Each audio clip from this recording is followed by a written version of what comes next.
Hello there, and hello here. Hello everywhere. In this video, I'm actually using a microphone in my hand. Well, I'm gonna put it up on a mic stand, of course. I'm being lent these two specifically designed for live microphones. Dynamic, cardioid. Anyway, it takes the sound from one direction. You don't need extra electricity to make them work. They're plug and play. They're for live music. Let's have a look at that. Okay, well, these two mics that I'm being lent, I don't think they're letting me keep them. We'll see, I'll ask again. Are the Nexadyne 5, which I've got in front of an amp. It's made to be just plopped down in front of an amp. That's why it's got a flat front. Chunk. And I've just showed you this one.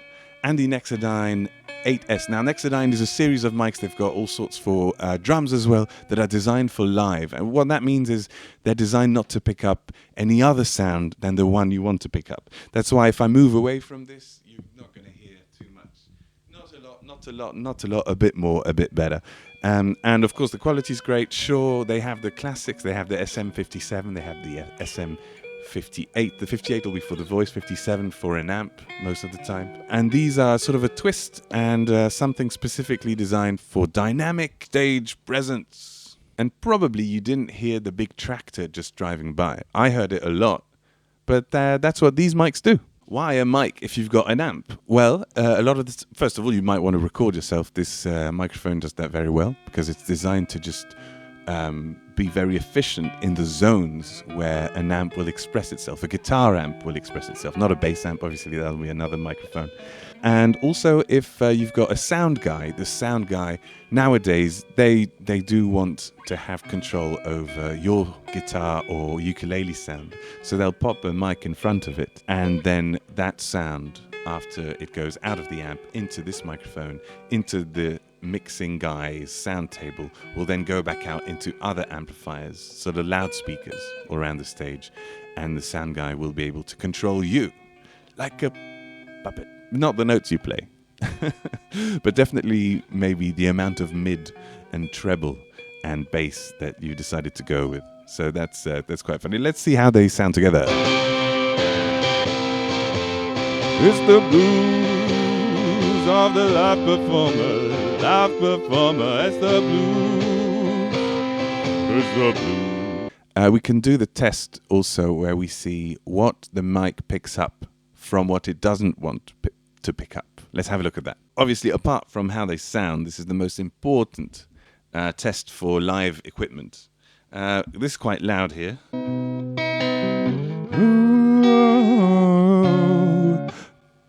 Let's go with a little bit of reverb and do the test. So I'll show you just the mic and then just this mic. Ooh, at these faces I see, they rigidly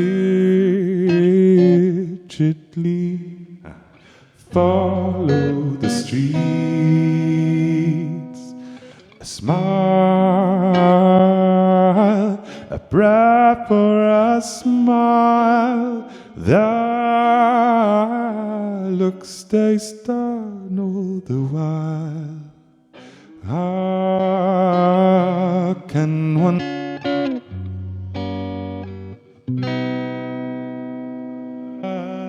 leave? Oh, what's the chord after that? I forgot. If they let me keep them, I'm definitely going to use them with the gigs coming up. But we'll see if I have to go back to my SM58 or not. Shooby dooby wap, shooby dooby wap, shooby dooby wap, shooby dooby wap, shooby dooby wap, shooby. These are microphones you can use in the studio too. This one obviously sounds great in front of an amp, so why not just pop it in front of an amp and then, make that go right into your computer or mixing desk, recording desk. And why not use this one for the second voices? That I've done. I think it's quite practical because you get quite non-intrusive second voices, meaning you hear them very well, they've got presence, they're articulate, but they don't make the mix muddy, which is really what you want to avoid. And that's why they design like this, to avoid a muddy live mix, especially in different tents and big halls and things like this. These things can happen, but it works in recording too. If you don't want to spend too much time EQing your second voices, just put this in front of your face and get singing. And then you've got second voices already mixed. That's kind of my experience of using it. Feel free to check, of course, all the links in the description. And I may have forgotten to be quite close up to the microphone, which is kind of the point of this one. But we'll see how it turns out in the end. See you soon, everybody.